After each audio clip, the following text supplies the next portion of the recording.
This house would shame people who publicly state their racial preference in their dating and sex life. What happens right now, what we see is that people have the possibility to express which are their racial preferences and even all kinds of preference in their love lives. What we see is that mostly these preference are created specifically by social norms imposed by the media, such as Occidental white media that preponderantly shows white men and women with specific body types, even if they begin to tell us that this is changing in reality, what we see is that there is always going to exist and a specific norm on how people has to be to access or to be the prettiest in society in reality, because us human beings acknowledge beauty as something important in reality and tend to be superficial in how we relate with others inside society. It's highly unlikely that we are able to surpass this in reality.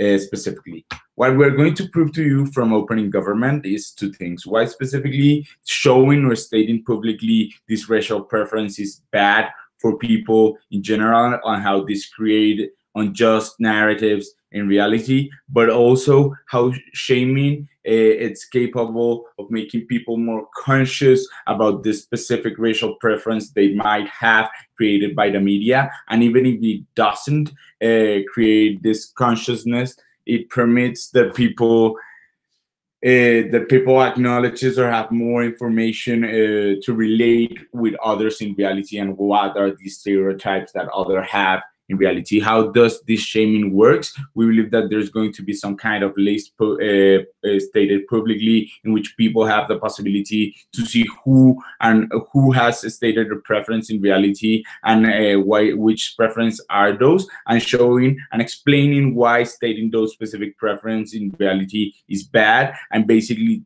sending the message that they are not correct people to be in love with or to have sex relationships with them specifically. So why stating this publicly is bad? Three mechanisms here. One, we believe that it directly reinforces a racist narrative because of the stereotype I was talking to you about.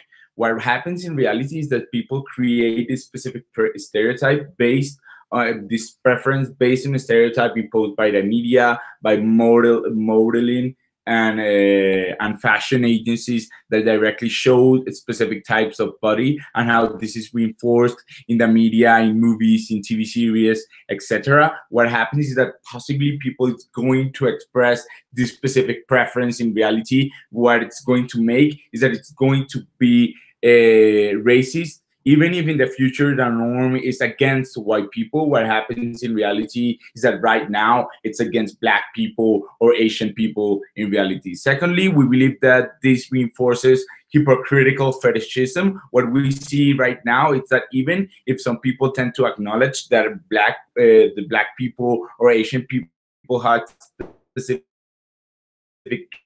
traits, in reality is that these specific people prefer that these traits are expressed directly in white bodies.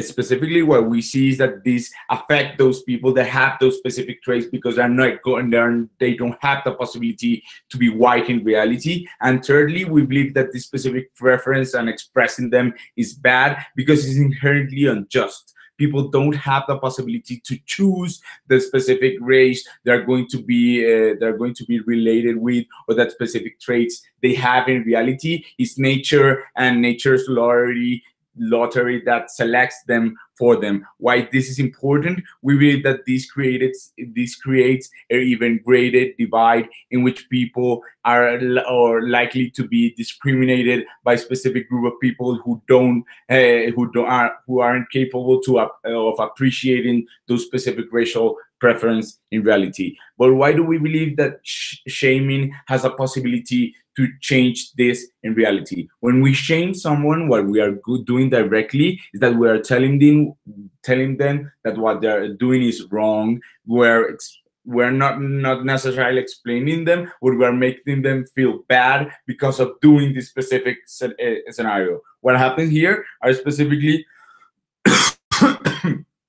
two things. What we see is that we have the possibility of showing these specific people that their position is wrong when they're feeling bad about being about stating publicly their specific visions. They have the possibility to acknowledge that their position is wrong about having a specific racial preference or expressing it in reality itself. But secondly, we believe that even when people doesn't express directly their sexual preference, they're going to think about it when they are selecting a couple specifically, because they're seeing that mostly their racial preference is determined by other than themselves in reality. Why do we believe that this specifically is important? We believe that this is important in reality because we have the possibility to make people conscious about their sexual preference and how they express them right now in their sex life. But why this matters? Because we make people more free to select their specific